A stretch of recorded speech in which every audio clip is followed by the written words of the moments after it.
That's my first, there we go, first rookie mistake in running the meeting. There you go. So with that, roll call is by sign-in sheet. We are expecting a couple of members to participate by phone, excuse me. I'm going to call their name, and if you could let us know if you're out there on the phone. I would start with Deputy Mayor Jay Arnold. Jay, are you on the phone? I actually came in here in person. There is Jay. We got a real Jay. Perfect. How about Mayor Nancy Backus from Auburn? Mayor? I am here, yes. Thank you. Mayor Jim Farrell from Federal Way. Moving on, Mayor Dennis Law. Yes, sir, I'm here. Thank you, Dennis. Councilmember Stephanie Wright. Good morning. Thank you very much. Councilmember Ryan Mello, who is a new alternative representing the city of Tacoma. Councilmember Mello, are you out there? Good morning. Thank you. Good morning. Are there any other board members on the phone that I have missed? Yeah, this is Dick Borzano. Thank you, Commissioner Marzano. Anybody else? Okay, thank you very much. For the benefit of those watching online, we're going to go around the room and introduce ourselves. As I introduced earlier when my mic was not active, I'm Pierce County Executive Bruce Dammeyer, Vice President, acting as the chair of this meeting today. So we'll go to the right. Sheila Rogers, PSRC staff. Patty Moser, PSRC staff. Becky Erickson, Mayor of City of Paulsville, representing Kitsap, other cities and towns. Ron Lucas, Mayor of the Town of Steilacoom, representing other cities and towns, Pierce County. Greg Wheeler, Mayor Bremerton. Charlotte Garrido, Kitsap County. Harry Ryan, Snohomish County Council. Teresa Mosqueda, Seattle City Council, position 8, citywide. Rick Talbert, Pierce County Council member. Jay Arnold, Deputy Mayor Kirkland. Hester Sarabrin, Washington State Transportation Commission. Kathy Lambert, King County Council. Josh Brown, PSRC Executive Director. Chris Roberts, Council member, City of Shoreline, Sound Cities Association. Catherine Stanford, Deputy Mayor, City of Lake Forest Park, Sound Cities Association. Amy Okerlander, Mayor of Duval, Sound Cities Association. Barb Tolbert, Mayor from the City of Arlington, representing Snohomish County cities and towns. Rob Johnson, City of Seattle Chair of the Transportation Policy Board. Claudia Balducci, King County Council. Mike Todd, council member from Mill Creek, representing other cities and towns in Mill Creek. Snohomish County. Roger Millar, Washington State DOT. Thank you, and I'd like to thank Councilmember Mosqueda for sitting on this side. She's getting a little bit of the splitting Seattle up. That's a good thing. We want to be working about that. Depends on your perspective. Exactly. Okay, so moving on to public comment. We have 3 people who, this is our opportunity for the public to comment on anything that is before us on the agenda. I have 3 people who are so far have signed up to testify. I would ask you to state for the record what agenda item you're testifying about. And with that, the first one on our list is Alex Zimmerman. Alex, could you come up and testify, please?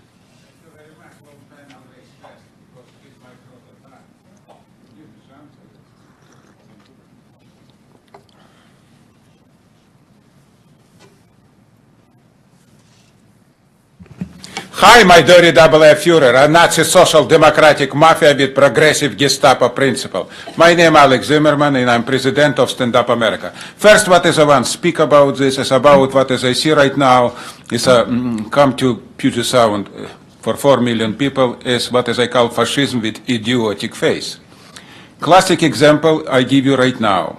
Pierce Country, for example, more than 1 million people don't want sound transit. So I spoke many times to Pierce Country Council, and right now I speak here, you can bring class action against sound transit. We're talking about billion and billion dollars. And 4 million people, I think, not happy right now pay this billion and billion for nothing. Money that is go straight to corporation pocket. Individual. Yeah, I went to class action. Why you cannot doing this? It's very simple. But you don't doing this because you're all identical. Is this a pure fascism? Number 2, what is I want to explain to you? And I'm talking about this in every day for the last couple of years. Before we not stop in Seattle fascism, we not stop all this criminal, bandito, racketeering, Us life never will be better. It's very simple, and everybody right now understands this because we right now in a pure collapse. It's collapse what is happening right now. Look what is happening in Seattle. It's council a pure mafia, degenerate idiot. I cannot understand another point. We need stopping them. When we not stopping Seattle, like a roots of everything what is we have problem right now for last 20 year what is I see here, nothing will be changed. You cannot doing this, nothing will be changed. And million people, 4 million people, 7 million people will pay for this crook, for this bandita racketeering. So I speak right now to everybody who listen to me. Stand up, Washingtonians, stand up, 4 million people. We need cleanse this dirty chamber. Thank you, Mr. Zimmerman. Next up is Paul W. Locke. Mr. Locke. I'm Paul W. Locke. Right to work, it's got to be put into operation. You cannot afford the operators you're going to put on this system. I understand you extended the period to 2039 so you can get the money to build the system. But where is the money going to come from to operate it?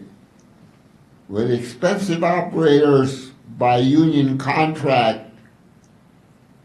that are being paid more than they should. The people in these streetcars should be minimum wage. They have nothing to do with the population that rides on the system. The operators sit in a compartment all by themselves. They can't go anywhere else but down the rail unless they derail. It should be a minimum pay job. I understand under the labor contract is the highest paid employees. The people are being shaken down because to work for us. We shouldn't be shaken down. We should have a right to work law to protect those people from having to pay for this thing. Thank you. Thank you, Mr. Locke. Next up, Will Knedlick. Mr. Knedlick.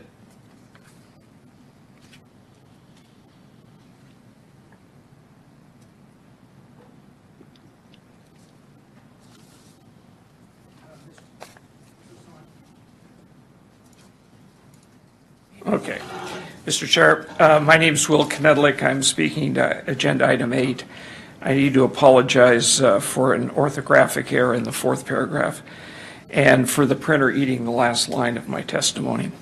The purpose of this testimony is to request this board to reject the draft regional transportation plan, both because its core fiscal premise is squarely based on utter disregard for specific constitutional limitations placed on 3 categories of revenue by Article 2, Section 40 of the state constitution. I've attached it and provided some philological information for you in analyzing this obligation.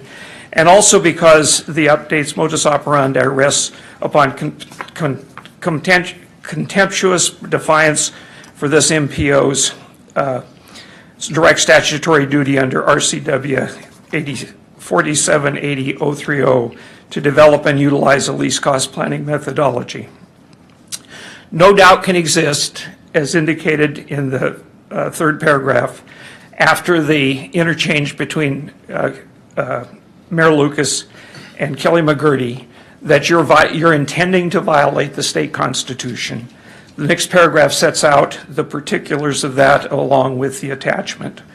Among the problems identified by Ms. McGurty when she says that the position of this document and this financial strategy is to not keep them revenues as limited as current funding sources necessarily are, but to allow them to be used for other purposes. This is intentional violation of the state constitution, just as you have defied the least cost planning law. I'd like to say that you're doing all this in the context of what our chief state engineer has said is that, quote, we have infrastructure that is crumbling under our feet now. you need to stop this. Thank you, Mr. Knedlik. Appreciate your time. And not. Okay, anybody else interested in providing public comment at this point?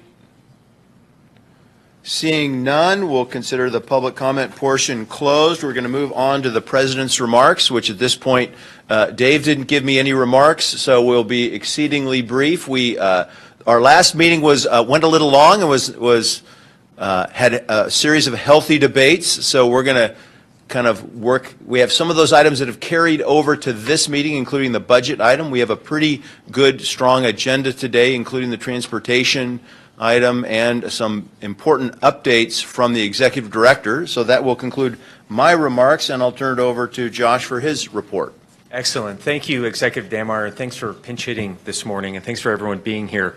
As the executive shared, there's some really important items before us today between now and our General Assembly meeting next month. First, let me give you an update on some of the meetings that I've been part of, focusing first on outreach with our members. Over the past month, I've met with the mayors of Bellevue, Renton, Pierce County council members, the Squamish tribe, Port of Bremerton, Port of Tacoma, and Port of Seattle commissioners, and was very pleased to be over in one of my favorite cities in the region, in Duval, yesterday for ribbon cutting of Main Street South, a project where we contributed $1.6 million of our Rural Town Centers and Corridors project, and just wanted to congratulate Mayor Okerlander again for just a wonderful showing there. There was free ice cream. We didn't know that before we got there, but the weather certainly cooperated.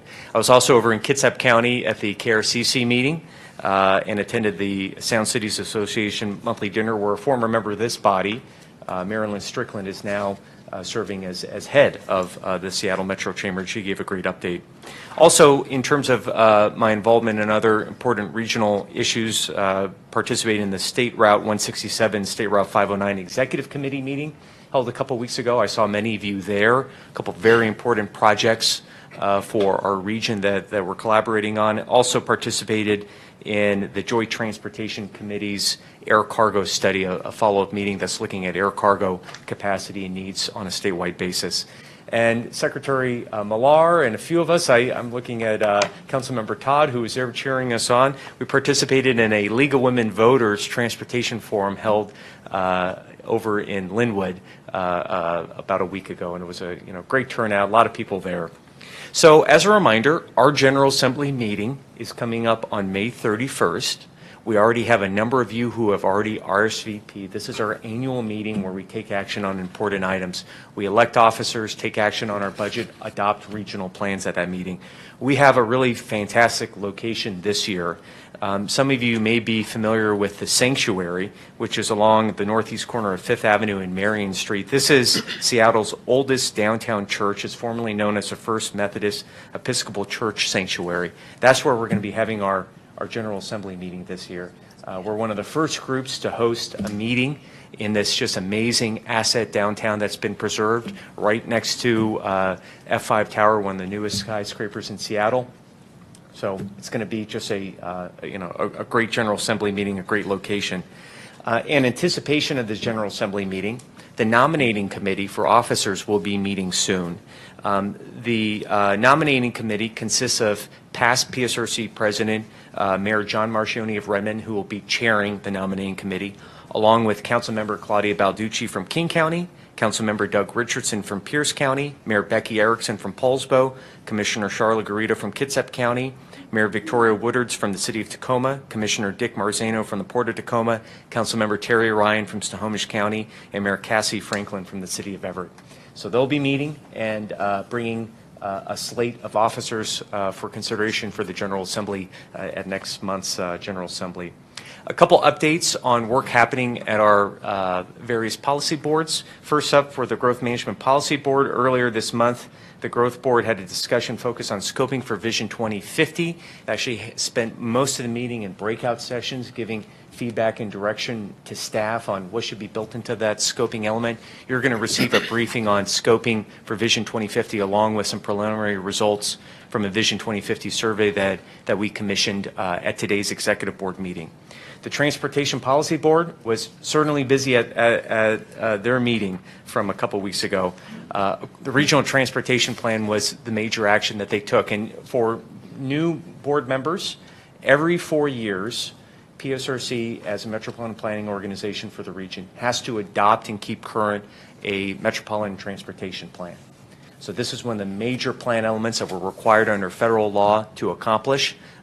This is on the agenda today to take action, and we'll be looking to the General Assembly to adopt this regional transportation plan next month. Also, a big element of the transportation plan is a focus on where do we need to implement. And we're not waiting on adoption of the plan to get started on implementation. In fact, we've already held a couple meetings in partnership with WashDOT for our I-5 corridor partnership. And I want to give a big thanks to Secretary Millar, who's helped pull this effort together. This effort is looking at how we can improve operational improvements to I-5, as well as have a focus on preserving the state's most critical transportation asset. It's some really important work. We've already had a couple meetings, and Roger, just thanks a lot for your team and collaboration. I'd love for you to add a few words. Thanks, Josh. And yeah, the I-5 corridor partnership is something that we put together, and we've invited all the members of the Transportation Policy Board to be a part of that. I would encourage elected officials to participate. We've got some electeds at the table, some staff participation. Our goal is to do this collaboratively. We're looking at state of good repair. We're looking at operational fixes we can do in the next 4 years. We're looking at charting a path to the future. Our next meeting is May the 15th at 9 o'clock here in this room, and those of you on the executive committee are certainly welcome to attend. If you watched your Twitter feed last Friday, Saturday, Sunday, you probably knew we were doing some work out on I-5 in the downtown area. The Revive I-5 project proceeds. We are not working this weekend because of the weather. We postponed that work 2 weeks. We've been getting some complaints that now we're doing it on Mother's Day. If my mom were with me, I would not be taking her for a drive on I-5 on Mother's Day. Maybe a ferry boat ride or something like that, but I-5 is, I wouldn't take my mom out there any day. But the work we're doing will have a lasting impact, and I think the work this partnership is doing will have a lasting impact, so I would encourage any of you that are interested to participate. Thanks. Absolutely. Speaking of I-5, on the consent agenda this morning, item 6D is moving from candidate to approved status, the additional lane on I-5 between Seneca and Mercer. You approved funding at last month's executive board meeting, and now that's moving to an approval status today, giving a final authorization for that project to move forward. One announcement, you may have seen an email come out from our partners at the U.S. Department of Transportation, publishing a notice of funding opportunity to apply for $1 billion in discretionary grant funding through the, are you ready for this? Better Utilizing Investments to Leverage Development, BUILD, Transportation Discretionary Grant Program. So many of you will remember TIGER. Anyone remember what TIGER stood for? Forget it, because we have a new acronym. But TIGER's going away. BUILD is a new program. This happens with new administration. So the long and the short of it is we'll be emailing out in my weekly email and the blog post notice. I'm sure all of you will be seeing this new BUILD program come in effect. If you've applied for TIGER funds or paid attention to that program, there are going to be some new elements with BUILD, but certainly some carryover. It's going to provide funding for roads, bridges, transit, rail, ports, and intermodal transportation. Probably the most important thing to know is the deadline to apply for this discretionary pot of federal dollars is July 19th. So again, there'll be processes in place to compete for those funds. If our team can be helpful with any of you on answering questions, just let us know. We continue to move forward with our funding process here at PSRC project selection. In fact, we're in the midst of our regional federal highway presentations. We have 31 excellent projects that have applied for the regional pot of federal highway dollars here. Just great projects from throughout the region. Regional FTA applications are due on Monday, and I understand we're expecting about a dozen projects to apply for that FTA pot. And then over on our Economic Development District Board, we continue to work to implement the region's economic strategy. Burke and Associates was retained a couple months ago, and they're in the midst of their work with our team on our commercial space study. You may have heard on NPR the other day a great piece talking about the space sector in our region, Blue Origin, and all the amazing companies that are doing work. We're doing an analysis of that sector within our region, trying to identify some ways that we can be supportive of it and make sure that it stays here in our region and that it thrives. We're also providing staff support to the Choose Washington NMA Council. This is the state's effort to secure the new mid-market airplane that Boeing is discussing and analyzing in terms of building. We're out in Spokane working with partners in the east side of the state, so this is really a statewide effort. And we're partnering with folks throughout the state, Spokane, Grand County, the Olympic Peninsula, to support this effort. And you may have seen an announcement that Governor Inslee appointed Dr. Noel Schultz, who is the wife of the president of Washington State University and just an amazing academic leader in her own respect, as a co-chair of this effort, along with Rick Bender, a former legislator and labor leader in our state. Finally, at next week's Economic Development Board meeting, we're going to be asking the Economic Development Board to take action on adding another action item to implement the regional economic strategy. This would be adding the regional aviation baseline study as an implementation action. And you've been briefed on the executive board of our work on this regional aviation baseline study. Our team will be interviewing consultants tomorrow. The RFQ process has already closed. We continue to move forward with a competitive process to pick a consultant, and we continue to work with our partners at the FAA to secure funding for this effort. We anticipate bringing back to the Operations Committee and the Executive Board meeting and the Executive Board in June an action to be able to move forward and formalize selection on this. I know I covered a lot. We've been busy. We know you all have been busy too. If there's any questions, I'm happy to take them from the board. Any questions for Josh? Mayor Lucas. Thank you. Of the 31 projects for regional, how many of those, if you happen to know, or maybe someone in the bullpen, are connecting Washington projects? I want to say at least 3. Kelly's saying at least 3. I know we have, we can get you that list. No, that's good. Mayor Lucas. Yeah, Thank you very much. And it's all on our website right now. I know there's a couple related to State Route 509 and 167, where there's an expectation of a local contribution to those projects. But we can get you that list, and it's on our website. Welcome. Anything else? Thank you. Anybody else? All right. Thank you, Josh. Moving on to committee reports. So we're going to start off with Chair Johnson. Do you have anything to report on the Transportation Policy Board? Mr. Chair, the way we usually handle these committee reports is they're included in your packet. I'm happy to sing a few bars if you'd like me to, but all the relevant information should have been distributed to members, and happy to answer questions if there are any. Any questions for Councilmember Johnson? Seeing none, moving on to the Growth Management Policy Board. Councilmember Ryan Mello is on the phone. He's our chair. Ryan, do you have anything you want to add? I don't have anything to add. Thank you, Mr. Chair. Okay, thank you very much. Moving on to the Operations Committee report. We met just before this item. We have one item we approved, that we recommend approval of the vouchers, which is item 6B on the consent agenda. We also authorize the executive director to increase the contract authority for accounting and financial consulting services. This will not result in, we already have budget authority for it. It will not result in any increased expenditures. It's mostly just taking some money that has been involved in other parts of the accounting budget and using a consultant to provide those services. So it's not a net increase in expenditure authority overall. Budget authority is just an increase in how we're going to do it, and that would be that's why we approved the increase in contracting authority. We reviewed the standard monthly reports, and we got to meet a brand new staff member.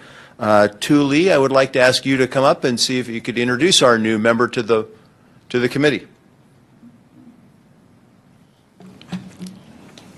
Thank you, Executive Demeyer. Good morning, everyone. I'd like to introduce our newest employee here at PSRC. He is Ben Kahn. Ben is our new Assistant Planner in the Regional Planning Division. Ben has a Bachelor of Arts degree in Political Science from University of Oregon and a Master of Urban Regional Planning degree from Portland State University. Prior to joining PSRC, Ben was a Regional Planning intern at Metro in Portland, Oregon. So welcome, Ben. Thank you. Thank you. Thank you. And just for the record, for those of you who care, he was hazed for being a duck in a dog town. So that's it for the Operations Committee. Councilmember Ryan is the president of our Economic Development Board. Councilmember Ryan, do you have anything to report? Josh pretty well gave the report already. We're looking forward to having our meeting next week. And again, I want to thank Catherine Stanford for guiding the board through the strategy over the last 2 years, and we're implementing it now. So we're looking forward to that, and thank you very much. Thank you very much. That concludes item 5. We're moving to item 6, our consent agenda. For the record, let it be known that we do have a quorum, so we can conduct business on this. Would anyone like anything removed from the consent agenda? Okay, it's been moved and seconded that we approve the consent agenda as proposed. All those in favor signify by saying aye. Aye. Aye. Any opposed? Seeing none, motion carries. Moving on to item 7, new business. Recommended adoption of the Supplemental Biennial Budget and Work Program. Diana Lauterbach. Could you brief us on that, please, Diana? Yes, good morning. Your PowerPoint should be up in a second, I think. Okay, we'll count to 10.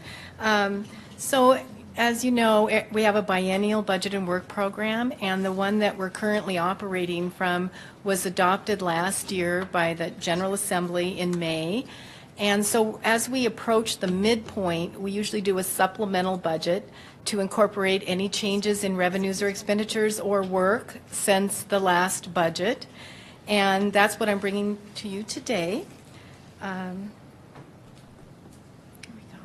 So we'll be asking for your approval of this supplemental budget that will, the next stop would be the General Assembly. Well, we will recommend adoption of the budget. And that would take us to the end of the biennium, which would be in June of next year, June of 2019. So just as a reminder, the development of the budget is overseen by the Operations Committee, and a lot of the members of the Operations Committee are here amongst us today.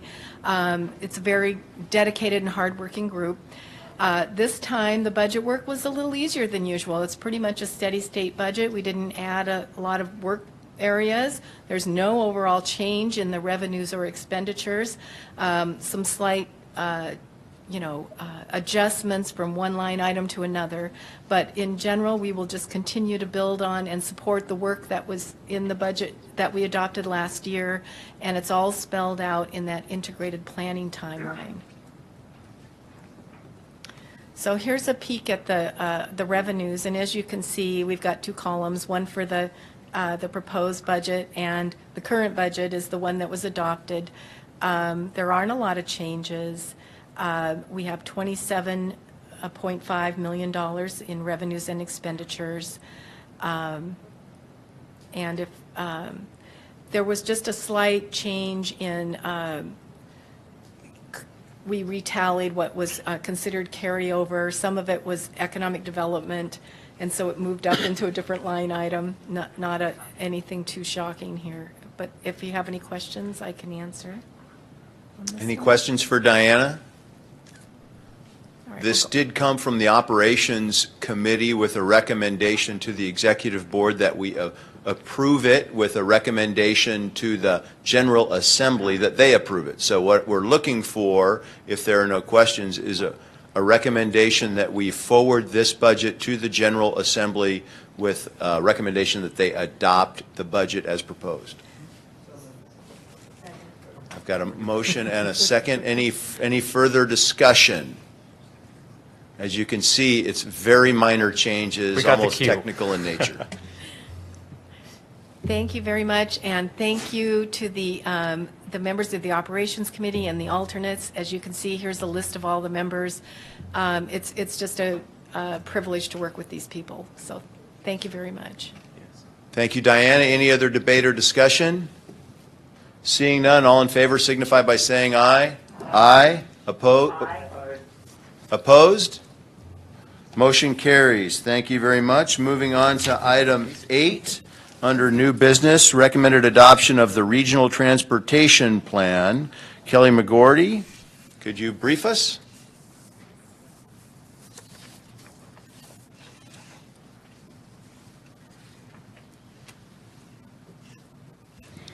Good morning. Thank you.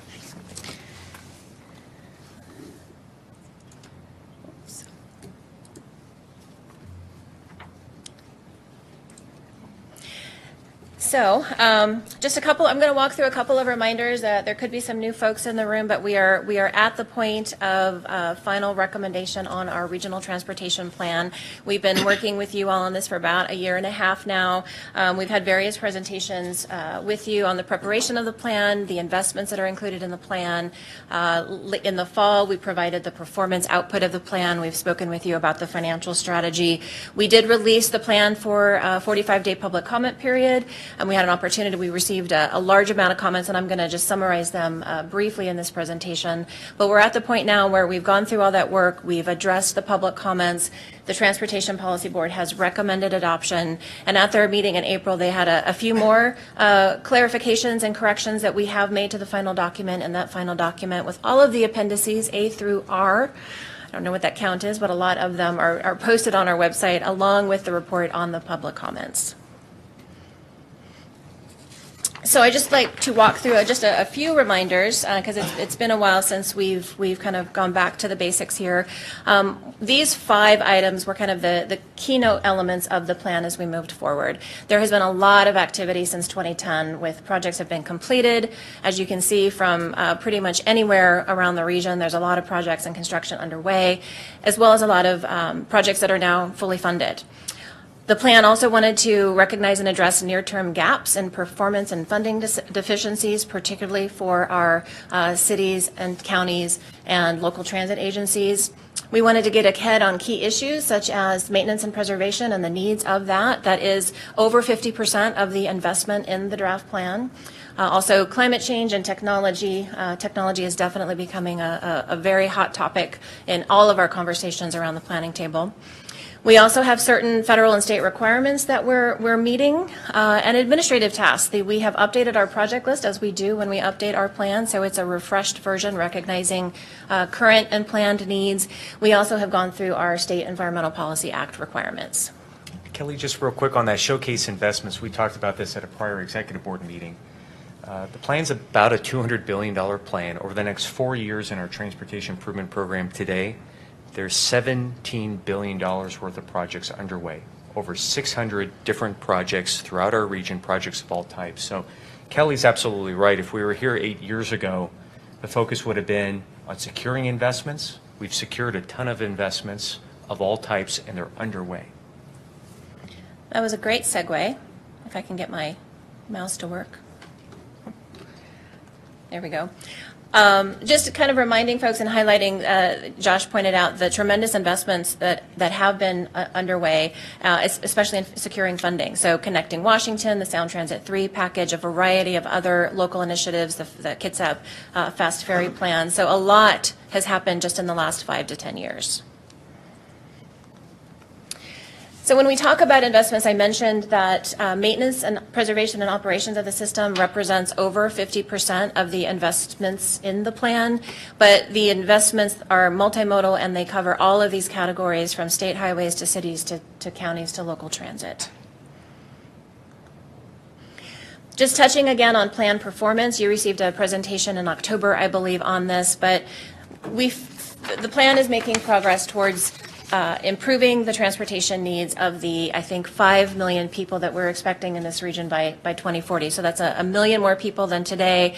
That's a lot of impact. But with the investments in the plan, we're supporting our vision. We're providing transportation choices and accessibility, improving reliability, addressing our environmental values, and again, an updated financial strategy. And just a few slides to keynote that. You may recognize these. They're perhaps a little bit challenging. That red is a little bit shocking, but essentially this slide is showing that with that additional 1 million people by 2040, that middle bar, that middle image is what that would look like, red being not good, red is high delay.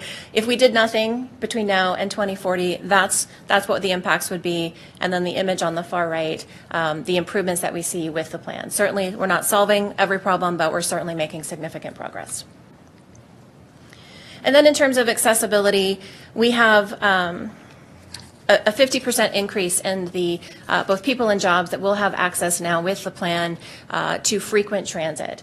As you may remember, we do have now all of our transit agencies have long-range plans. They've been working hard together on a regional integrated transit system, and this is the result that we see from those investments. Yeah, and just something to add. So 54 and 50% increase in terms of frequent transit service to where people live and where they work.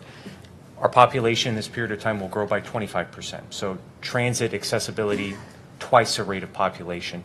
If we look at our numbers over the past half a dozen years since the economic recovery, our transit ridership has been growing in the region about twice the rate of our population growth. So it would be keeping our recent trends through the course of this plan. And as this board knows, over the last decade, our region has had the greatest transit ridership growth out of any metropolitan region in the country. So this just keeps that trend and trajectory moving forward. So I'd like to spend just a couple of moments talking to you about what we heard from public comments. I believe we did not have a chance to brief you in person last month, but we sent out this information to you. This, we believe, at least in the last decade or so, this is the largest number of comments we've received on the draft transportation plan for a while. So we had 152 commenters. We parsed them out into 842 individual comments. In general, and this is somewhat simplified, but in general, the themes that we saw were overall support of the plan, recognition of the needs, but just do more and do faster. The majority of the comments were just a kind of general comments, and I'll walk through some of the themes in a moment. As I mentioned when I started speaking, we did note some technical corrections. We received some great comments about minor changes, some fixes to certain projects that we might have not quite gotten correct, and then just clarifications, wordsmithing clarifications, which we completely agreed with. And I mentioned that the Transportation Policy Board at their April meeting also had a little bit of feedback for us on things that we could improve, and we have made those adjustments. We did bring to the Transportation Policy Board 21 comments that we wanted to highlight for the board's attention, and they were not plan amendment types of comments, but they were just highlighting some of the things that we all have been talking about wanting to work on and starting that foot forward with future work program areas, and they cover everything from equity to researching fast ferries to technology and other items. So I wanted to just quickly walk through some of those top themes that we heard from the public comments. The first one was the financial strategy, and we were keeping a close eye on what we were hearing. And personally, I thought it was interesting that the comments both in support of or against the concept of user fees, whether it's facility tolls or road usage charges, it was really an equal number of comments, both supportive and saying, no, we shouldn't do that. The majority of the comments related to the financial strategy, however, were either on suggestions for should we move forward down the path of a road usage charge, how we should implement that, comments about equity or the usage of the funds, but really primarily it was comments on other aspects of the financial strategy, and I think the top theme from that category was recognizing the funding needs of our local jurisdictions. Another top category was bicycle pedestrian improvements. Again, some comments on opposing that type of investment, other comments just slightly leading that out of supporting those types of investments, and quite a number of comments just on both supporting or requesting specific projects, but also safety. We also received quite a number of comments on specific projects, and that could be there are existing projects in the plan, and folks were supportive of those projects. And probably an equal amount of, they're not seeing the project that they would like to see in their neck of the woods and calling that out as a need. Equity was another top theme from our public comments. General support for the equity lens approach that we're using here at PSRC, both from our analytical work and our public outreach work, but also just more broadly beyond the transportation plan as well. Suggestions to integrate equity more fully in our planning work, and it was interesting that this was pointed out to, don't forget, it's equity related to people and populations, but also equity related to geographies. And then again, considering equity in the implementation of any future user fee construct. We also received quite a number of comments on freight, and in general, this was simply supporting the recognition and importance of our freight networks as we move forward. And then interestingly, and I think Paul will share this in the reverse in a moment, we also received comments on growth management and land use, and we're certainly addressing that as part of the Vision 2050 update right now. So that was really the end of my comments. That's a high flyover summary of a lot of work that we've done over the past year and a half. I'm happy to answer any further questions, but the Transportation Policy Board has recommended, and I would ask if my Transportation Policy Board chairs would like to add anything. Thanks, Kelly. Believe it or not, I've served on this Transportation Policy Board since 2004. Almost 14 years on the Transportation Policy Board. I did not start when I was in high school, but it was not long after. We've had 4 updates in that time, and the first 3 updates in 2006, 2010, and 2014, when we got to this stage, we were still having a lot of debate and discussion. That first time around, it was a lot of conflict between folks about the center's framework. The second time around, it was a lot of conflict about what was in the financially constrained plan and what wasn't in the financially constrained plan. And then the last time around, it was a lot of conversation about climate and what was the regional responsibility to respond to the climate crisis that we're under. I'm proud this time around that we don't seem to be having much of a fight. I think that has a lot to do with the fact that the staff was interested in having us engage really early on in a lot of small group discussions where we could spend a lot of time together hashing through a lot of those issues over the course of several months, and I think maybe almost a year of those small group discussions. Much of the really, really significant work that we stand on the shoulders of right now happened in those small group discussions. And I want to call it in particular the leadership of our Vice Chair, Mayor Erickson, who led the Finance Working Group that met separately for about 7 months to develop a significant set of financial strategies, analyzed probably 20 different scenarios to get us to what is in our current proposal. So I'm really proud to be here. I'm really grateful to the staff for all their hard work on this topic, and I'm really hopeful that we can do one last round of discussion and then tee this up for the full General Assembly adoption in May. Thank you. Before we move on, I'd like the record to reflect that Mayor Chelminiak from Bellevue has arrived. Glad to have you join us, John. With that, any questions for staff? Starting over here, Vice Chair Erickson. I want to give a huge kudos out to all the people that worked on the finance group. The numbers and the financial strategy as presented in this plan were done with great deliberation and challenges. I mean, nobody likes tolls, nobody likes VMT, nobody likes paying money, and yet the plan itself was crafted going out to everyone's comprehensive plan, all the capital improvement plans of the region, and looking at the projects and saying, you know, this is what we as a community, as a region, all the individual jurisdictions, this is what we're going to build. We didn't just, you know, all I say is there was great deliberation.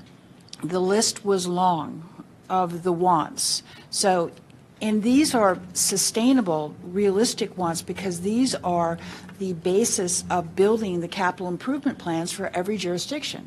I mean, this stuff is real. So if that's the case, how collectively do we pay for it?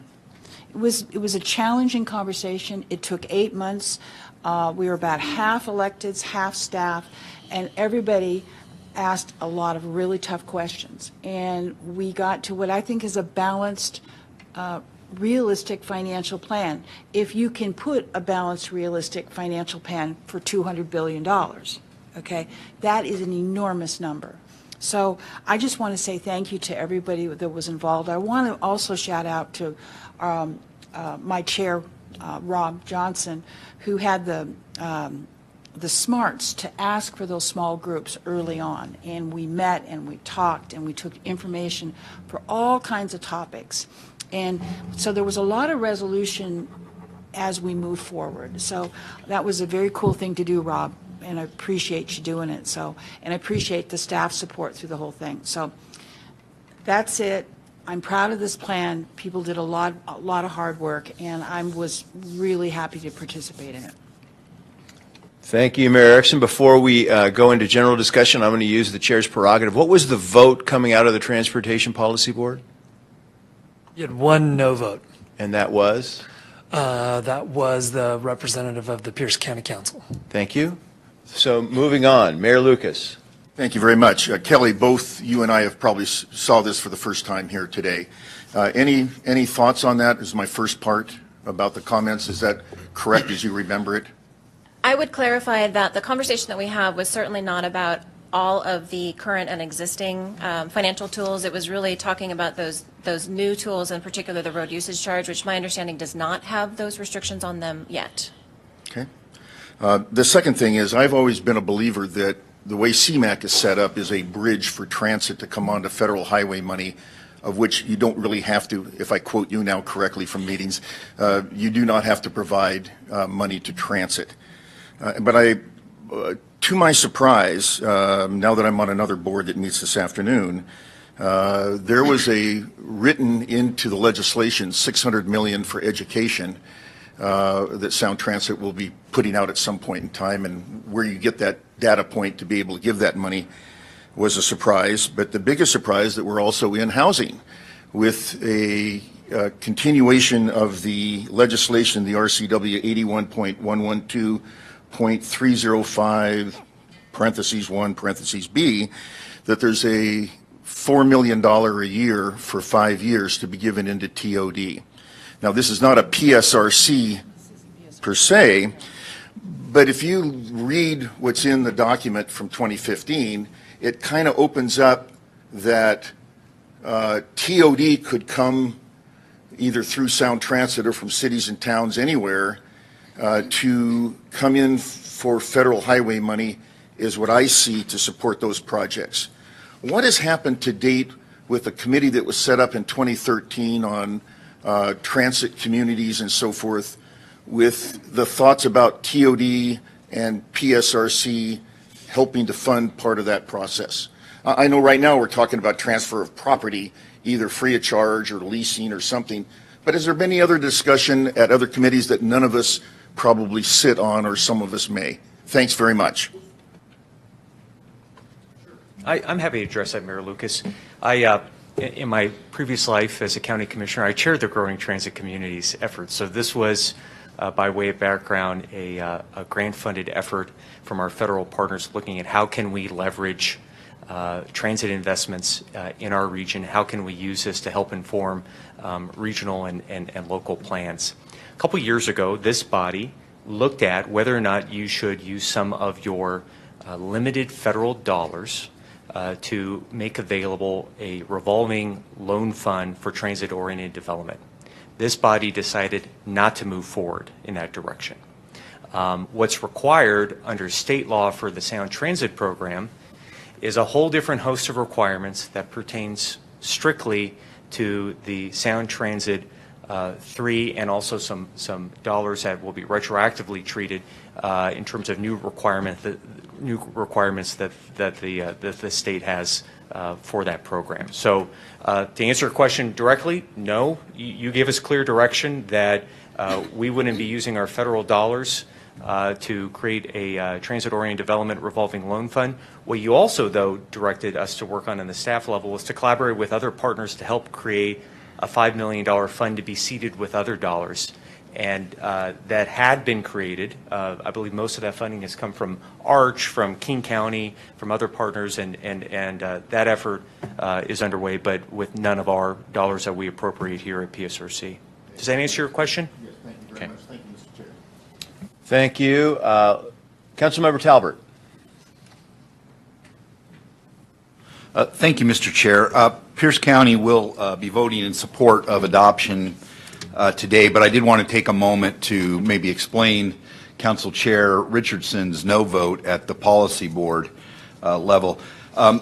In the 8 years I've been on this body, I think one of the consistent themes I've heard play out, and it's not unique to this board, but is the amount of time we often have to consider changes and amendments Pierce County itself last month, if you will remember, brought forward an amendment on the center's discussion. There was concern and criticism about the timing of that. We submitted that amendment about a week in advance. And even we understood that that was pushing it in terms of getting our colleagues here to understand what we were trying to suggest. Our concern with this process was the changes that were brought forward at the end were delivered to the members of the committee literally hours, I think, before the Transportation Policy Board meeting. And our chair, who sits on that, Doug Richardson, was concerned about the amount of time that allowed for him and others to consider it. And so I guess you could call his vote in some sense a protest vote. I don't know that he explained it at the time, so I'm doing that now. But I guess the message going forward for us is as much as we can work as policymakers ourselves and with our staff to try and prevent these types of last minute or quick decisions that we face, makes our jobs easier when we go back to sell some of the ideas that we need to our colleagues. For those of us in Pierce County, we have a very diverse elected bullpen, if you will, in Pierce County, and we have folks with very different ideas about the investment of public dollars for transportations and concerns about us getting our fair share. And when these things are rushed or appear to be rushed, it adds fuel, I think, to some of the arguments that they bring forward. And for people like myself and others who really want to see this regional effort succeed, it makes it more difficult when we have to defend some of these actions. So that's my way of lecturing us on being better prepared and trying to be more understanding of the difficulty some of us have in selling some of our ideas. So thank you. Thank you, Councilmember Talbert. Deputy Mayor Arnold. Thank you, Mr. Chair. I'd like to highlight that in addition to providing the vision for transportation for the region for the future, this plan highlights the challenges facing city and counties with some great detail that show how our needs go well beyond the maximum revenues allowed under current law. Some great graphics on page 68 and details in Appendix P. Also discusses some scenarios on how we're going to handle this with declining gas tax revenue and a need to shift to more user fees in the latter half of this plan. And I think this is going to set the stage for many interesting conversations in the future. Thank you. Thank you, Deputy Mayor. Mayor Ralph. Thank you. I want to start by thanking our chair and vice chair of the Transportation Policy Board. Mayor Erickson talked about it. The small groups were extremely helpful to, I believe, all of the members in having this conversation, gave us an opportunity to not only digest all of the information presented, but then have some very meaningful discussion around it. And I really do attribute that to how smoothly this process has gone. I also want to thank Kelly and staff for including in this version our comments surrounding park and rides. We had some good discussion about that at our meeting on last week, and the importance of park and rides to especially towns and cities outside of the Seattle core. It is an absolute necessary tool for our residents to be able to access transit, so the acknowledgement and the additional language in the plan is definitely appreciated. Thank you. Mayor Okerlander. Thank you. And I would also like to thank the chair and vice chair and members of the Transportation Policy Board for all of the work that's gone into this, as well as the staff of the Puget Sound Regional Council. I do have just a couple of minor concerns, and but I need to preface that by saying that I'm very appreciative that this plan really does set the next level of focus on local priority state highways. And I'd like to see that more expanded into county and city roads, particularly in the eastern portion of our Snohomish King and Pierce counties when this begins to be implemented. Because as we all know, much of the buildable land base is in our areas, and we're seeing massive transportation increases on our state highways, which are filtering onto county roads, and it's all interconnected. And it's going to be a challenge in the next phase of implementation as all of the spine projects and transit projects are completed. How do we plan for and keep up with that level and that new challenge we'll be facing? So the other thing I would like to see is the executive summary really does kind of gloss over that. And so I would like to work with staff and folks at TPB to add a little bit of language to the executive summary prior to the final passage of this plan to recognize those east of I-5, east of 405 areas and the work that's going to be need to be done to make sure that when we begin to implement that these issues do continue to rise up and don't get forgotten in the weeds of a large plan. So thank you very much. Just say, always happy to wordsmith. Thank you. Deputy Mayor Arnold, are you back up again, or do you need to? Okay. Catherine Sanford. I just wanted to sort of speak from the perspective, I represent Sound Cities, which is the 38 cities other than Seattle in King County, and really sort of put an exclamation point on the comments that that Amy made. But first I want to pile on with the thank yous. Having been the chair, the president of the Economic Development District Board when we did our plan, I know that it's a lot of work to do that. So, Rob and Becky, I really appreciate the work that you and your board did for that, as well as the staff, because we know that that's an important piece of it. So I think the one thing I want to mention is, you know, I'm pretty familiar with all of our 38 cities in King County. I've been a member of Sound Cities for many, many years, and we need to, I'm going to highlight what Amy said in the context of we need to recognize that it's not one size fits all. You know, there are various sizes of cities and the geographical differences within King County, and I'm sure throughout the region as well. And we need to really pay attention to that and do look at our east-west connections as well. It's not only, I know Amy's speaking primarily on behalf of Duval, but it's also, we have cities that are, you know, that have boundaries both in Pierce and King County on the southeast end too that really need that kind of attention. So I would really appreciate, again, that highlighted in the executive summary. And I want to also mention the park and ride, and Dana, you beat me to the punch on that, but we've had numbers of meetings at Sound Cities, and it's really critical for us and the cities, just talking about the access to transit and how diverse our cities are. So I really appreciate the addition of that as well.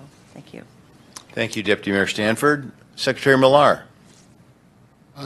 Thank you, and I'll pile on with the thank yous and congratulations. Good work on all parts, and I really appreciate the comments about the east side and the park and rides, and I think that some wordsmithing would be great. But I think as we wordsmith that, we need to remember that the best park and ride is your own garage, and we should be combining our transportation investment decisions with sound land use policy so that we minimize that investment. I know one of the jobs of this body and the General Assembly is to talk about the link between transportation and land use. The congestion we see is not the problem. It's a significant issue. It's a symptom of a problem that the people we serve don't have housing and transportation choices that are affordable to them. So as we talk about transportation investment, I think it's an absolutely appropriate thing to have in the wordsmithing that may go on between here and the General Assembly. Let's make sure that investment language is tied to smart land use decision making in the places we're making those investments. Thanks. Seeing no other comments at this point, we don't have a motion on the table. I'm assuming that Councilmember Johnson would like to make a motion recommending we forward this to the General Assembly. Yeah, I'd move adoption. So just for the clarification of all the members, this will go to the General Assembly. What we are looking at today is that we would be forwarding it with a recommendation to adoption. For adoption, that's the motion before us. Any other debate or discussion or comments? Seeing none, I'll close debate. From my perspective, I will be supporting this motion today. I would echo Councilmember Talbert's concerns a little bit. There was a lot of very good process in this. There was some process I think we can do better. We got to make sure that we're not rushed, particularly we're about to start talking about Vision 2050. So I think we can learn a lot from the good work that was done in this plan, preparing it, and some of the things we might be able to do a little bit better next time. The other thing that I would say I think there is a lot of good technical work in here. I personally, from what we currently know of the road usage charge or the vehicle miles traveled proposal, which is not that much. That's a policy that will be decided at the state level. I have a great deal of concerns about how it could go. I'm concerned about the administrative costs of running the program. I am concerned about, there's a lot of vagueness right now about how it will be administered and what it will take to do that, particularly with the connection to kind of highway funds and 18th Amendment provisions, but probably most significantly done inappropriately, it could absolutely be a regressive fee system that punishes those who have to move further out to find affordable housing. It could fall most directly on them. So I am very concerned about how that road usage charge is addressed. I know that is included in here in the financing plan. I know there's a lot of policy discussion that will be had in the future, but this is an area that we have had a lot of issues with, and I think some of our citizens have been priced out to the edges of our development, and I think we got to keep that in mind as we go forward. Any other comments? Councilmember Balducci? Thank you, Mr. Chair. I'm sorry. I know it's bad form to go after the chair, but I wanted to say a thing. Earlier, when we opened and you referenced this side of the table being the Seattle-King County side of the table, Board Member Johnson and I were reminiscing, because I've been here for 14 years as well. This used to be the old guy section, where you had transportation worthies like Dick Ford from the Transportation Commission and Aubrey Davis and former Senator from Mercer Island, Jim Horn. I mean, this was where those guys sat. So I guess that makes us the old guys now. I just want to point that out. And I wanted to just take one quick second to say that with that experience, both Mayor Erickson and Councilmember Johnson have really undersold the amount of work it takes to pull something this complicated together. And just because it goes smoothly at the end doesn't mean it was easy. That just means the work that got us to today was done very thoroughly and very, very well. And so I want to thank them both and acknowledge that, because I've been there and tried to do this, and it's not easy. So I'm very impressed with the job that you both have done. And my final comment is this: as we look forward, this plan is looking forward to transportation in our region and how we deal with the major challenges that continue to face us all. None of the easy options are around anymore. The easy options have all already been done. And while I share all of the concerns that everybody states around this table and how difficult some of these choices will be and some of the consequences that we might trip into, it's up to us to lead into the future, and that means that we're going to have to be the ones who lead some difficult discussions with the people who want all these transportation investments about how we pay for them, because the gas tax isn't going to do it for the future. We need to find another way, and that's the challenge before us. So I think this steps gracefully forward into that discussion, but it's coming, and really it's up to us to try to lead it. So thank you for the moment to say one last thing. Thank you, Councilmember Balducci, and I would just echo, I think, and that's part of the reason I asked for what was the vote coming out of the Transportation Committee. I think that vote, even with one no vote, which was, as Councilmember Talbert pointed out, was kind of a little bit of a process protest at the very end. I think that reflects the strong, good work at the policy board level. And I think I speak for everybody. I appreciate that, Chair Johnson and Vice Chair Erickson, a good team in taking on a very tough task. So with that, now I'm not going to let anybody else, I'm not going to recognize anybody else. So we have a motion before us. All those in favor signify by saying aye. Aye. Aye. Opposed? Motion carries. Thank you very much. Moving on to item 9, discussion of Vision 2050 status update. Paul Ingram. Good morning. Thanks for giving me some time here to talk about Vision 2050. So we want to provide you with an update as to talk about some of the work that's been going on with the Growth Management Policy Board and where we're moving forward. So there's been a lot of work.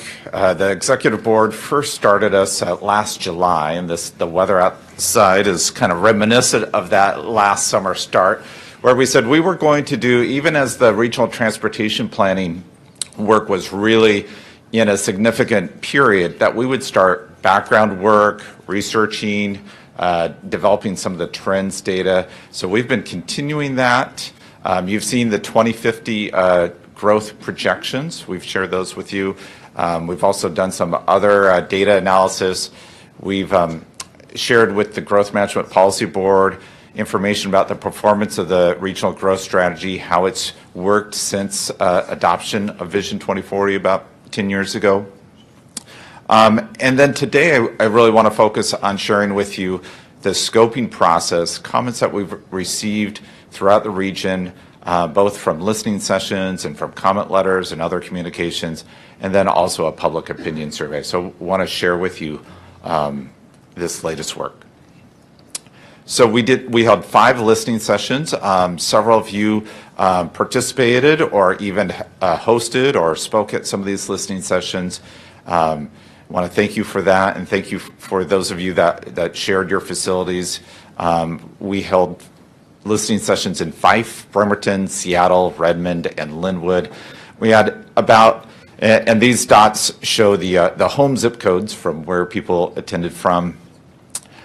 We also received lots of letters. We had about 160 people attend those listening sessions. We received nearly 100 letters, including from individuals, countywide planning agencies, other organizations, and of course many of your jurisdictions.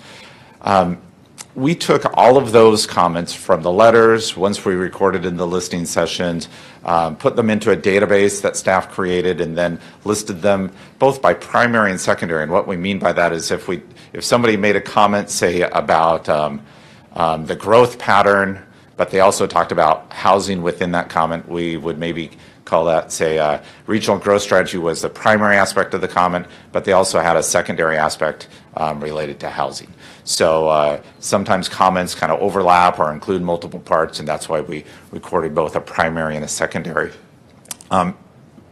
Not too surprising that things like land use, development patterns, transportation, environment, open space, the growth strategy, and how we implement the plan, how we measure it, these were some of the top categories of comments that we received through that process, both with the listening sessions and the letters coming up.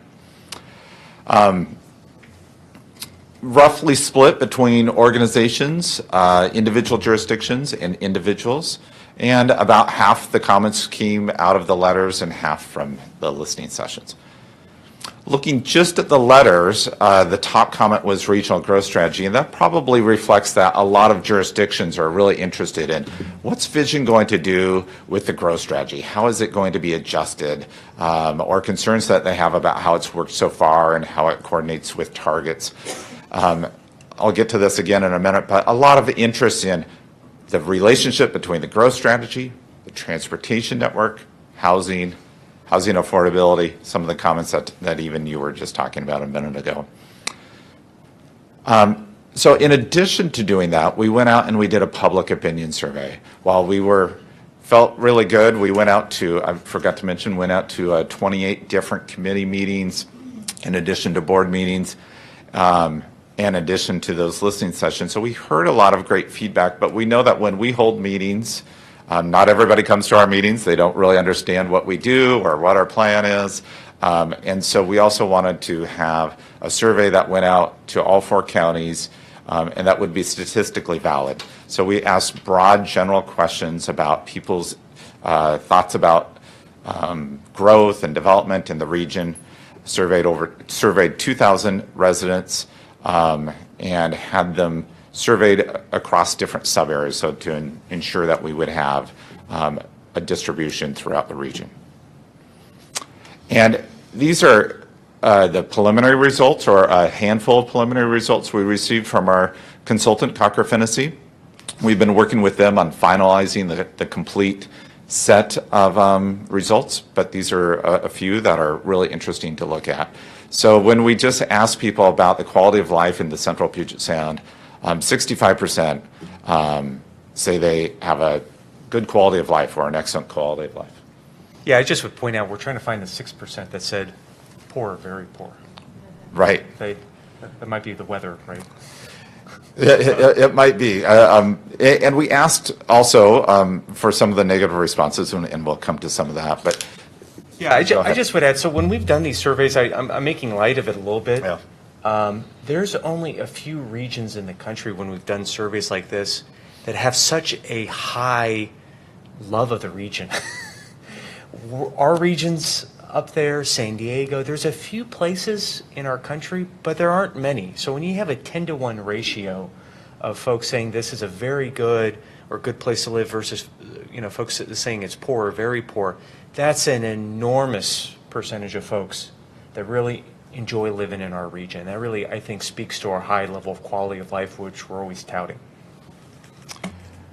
Looking across the counties, we see similar results for that same question.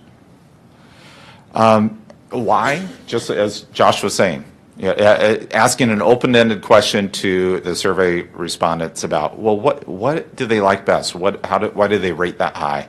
Natural environment, climate, weather, the outdoor recreation, and these have traditionally been big draws for the region, as we often know. Looking at, if you can see those little thin bars, we can look at how things vary between the counties, and there's some here. In Kitsap County, they see the natural environment as being even more important. Up to about 30% of the respondents talked about the natural environment. And then maybe perhaps the flip side for Kitsap County is down there at shopping and restaurants, it's a lot lower. So they've made the choice of, hey, I'll be farther away from some of the good restaurants, but I'm going to have closer access to the environment, Olympic National Park, et cetera. Some of the dislikes, so getting to, maybe this helps explain that 6%. And this is a bit different. We've done surveys a number of times in the past, and we often see things about traffic congestion.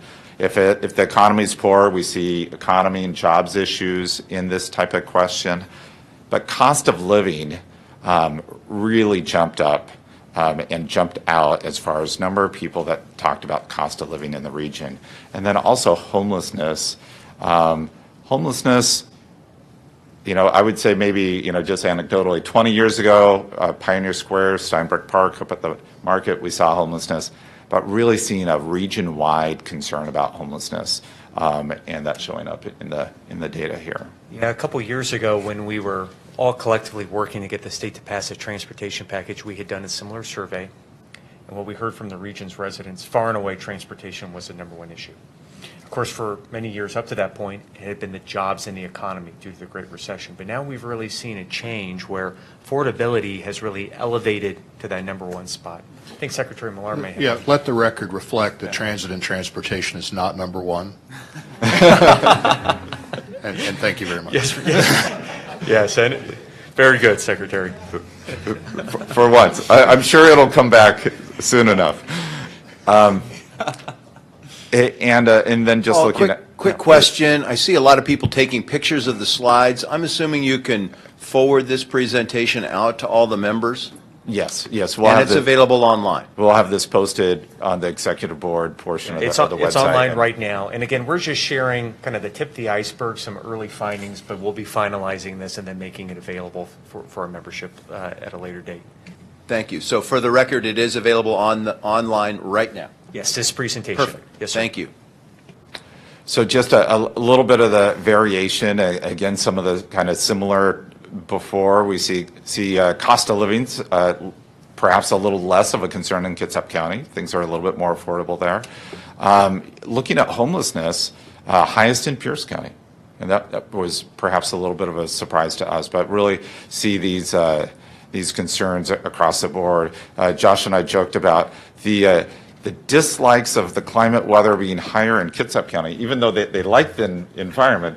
Perhaps they've moved from San Diego. I was thinking about my mother, but she doesn't live there anymore, so she wasn't part of that. But yeah, and on the cost of living, we've reported to this board about where we've had a concentration of jobs being created in King and Snohomish. It reflects with the affordability issue. The homeless one, that's interesting. I think that's something different. One of the things I've heard from many of you is, as Paul was articulating, it's not just downtown Seattle issue anymore. Many of your communities are struggling with this issue throughout our region and in small towns and rural parts of the region. Just a real quick comment on that. Yeah, please. Oh, so sorry, Mr. Chair. Thank you. Thank you. I think that that's true, and I think that these statistics are very helpful, and I'm looking forward to looking through the full presentation so we can make it available to the general public. I think we also know in Seattle that the issue of homelessness is a regional problem, but it sounds like from the recent statistics we have about 73% of the homeless population in Seattle. So I look forward to working with our regional partners to make sure that we do have a solution, but I think of this as sort of the specialist. We also need a specialist in Seattle to step up. If 3/4 of the population that's homeless is within our city's borders here, I think that the city should step up in addition to working with our regional partners. It was just one statistic that I learned yesterday, so I wanted to pass that on to folks. Thank you. Member Roberts? Thank you. You said this was an open-ended response, correct? Right. So where would you categorize taxes, and would that be cost of living or political environment? Where would you, if there were comments that were directed towards regressive taxes or regressive tax system, where might those have fallen? So this was open. So this is where people made these types of comments, as opposed to giving people just these choices.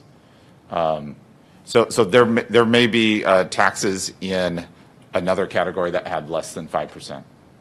Okay, so there are other categories. But I can look into that and see if there were some comments about taxes in this. Okay. So people could have stated any type of topic that they thought. I was just wondering if taxes, so there are more categories in this than there were coded. These are the top 7. These were the top 7. Okay. But to your point, when it comes to cost of living, right? Sure. Whatever the respondents, they might be thinking about their housing costs. They might be thinking of just paying property taxes. Who knows what went into that. But taxes themselves not. Yeah, I think it might be on the lower spectrum. Thank you. But we can share that with you. Thank you, Member Mayor Roberts. Okay, thank you, Councilmember. Councilmember. We'll correct my record. Okay. Moving on. Yes. So moving on. Talking about access to things in the region, one of the things related somewhat to before about affordable housing. 6 out of 10, nearly 60%, said that it's difficult or very difficult to have access to affordable housing in the region. And then some lesser percentages on reliable transportation choices and also good jobs and employment. We can look at these across a broader list of responses. And so affordable housing, we've been talking a lot about that. We've been hearing that.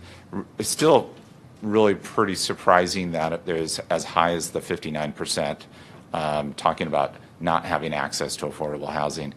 The jobs and employment opportunities was a little bit of a surprise too, that it's a smaller percentage, but still that it's number 3 in this list. And we wonder or assume that perhaps that's related to unemployment's low, but the cost of living is high. So perhaps people have jobs, but they're not having jobs that are keeping up with their cost of living. Perhaps that's why. And if there's more that the survey consultant can tell us about, kind of where they think that falls, or why people might have made some of that response, we'll dig into that a little bit further. We asked people about where, just a binary choice about where to build to create more affordable housing, whether to do it in urban areas and near transit, or to do it outside of urban areas and near highways, and an overwhelming response across the region of continuing to build in urban areas and near transit. And I think this is last, but a strong majority say we need to work together on a regional growth strategy. That's important or very important. Councilmember Lambert. Thank you. So on the last slide, I just want to point out that there's about a quarter of the people that live in this area, these regions, that do want to live in rural areas. And I think that that's a group that gets forgotten, but that's a big group. And I just want to make sure that people realize that 1 in 4 people have that choice, and it should be something that we respect. Thank you. Certainly. I'm sorry. Can you remind us of the survey? Who has responded to this survey again? So we had a consultant survey 2,000 people across the region in each of the counties and in different sub-areas of the county. So it's statistically valid? Yes. Okay, yes, thank you.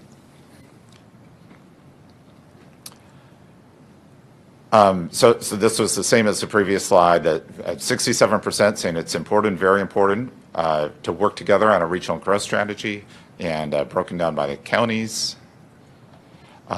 So that's the highlights from the survey responses, and as we said, we'll continue to pull together the other responses, working with the consultant, and be able to share with you and the public the complete responses. The Growth Management Policy Board has been taking in those comments that we had from the listening sessions, from the letters. We have all the letters sorted and all the comments processed, so we've been reading through all of those. And then at their last meeting, they also held breakout sessions really talking about, okay, what of these different comments and the survey responses, how do we help launch the update of Vision 2040? How do we launch this process? So we've drafted a draft scoping report that will go to the Growth Management Policy Board at their meeting next week. It documents the process and serves as the SEPA, the environmental review vehicle that's required under law, of documenting what are the comments we've received and what's the broad framework for the update process. The Growth Board, in its discussions, has focused a lot on the growth strategy. So that's where I think we've heard the most interest from jurisdictions. And as I mentioned before, a lot of the conversation about how do we get the right balance? How do we try to match up housing with jobs, get more jobs in other parts of the region? How do we make sure that we have transit and transportation options connecting those places? So not just region-wide are we growing, is our economy healthy, but how do we have that balance and geographic distribution that makes sense and works for all the jurisdictions? Housing affordability is probably the number 2 and a really important issue for many of the jurisdictions and board members. We also heard interest from the board about how do we address equity, especially displacement. If we're encouraging a lot of housing growth within our urban areas, how do we deal with some of the impacts of that growth? Also, comments about climate change, resiliency, infrastructure, especially the financing of infrastructure. You've dealt with that in a big way with the transportation plan, but a lot of communities, a lot of jurisdictions talking about the challenge they have with the current state tax structure and their ability to support and finance infrastructure over the long term. And then also transportation technology, which got a start in discussions in the regional transportation plan, but the Growth Board interested in what do we know about how that might impact land use and our growth pattern. So those are some of the kind of the bigger issues that the Growth Board's most interested in further researching and looking at as the plan goes forward. So just wrapping up, this is our overall work program. We're concluding the early work and concluding the scoping process. And now, as I said, with a transportation plan essentially almost complete, trying to turn that page and move into the working on the policy and issue development for Vision 2050. Our goal is to have a draft plan for public review in the summer of 2019 so that the Growth Board can complete its work by the end of 2019, provide it to the Executive Board, and for General Assembly action in the spring of 2020. Thank you. Secretary Millar?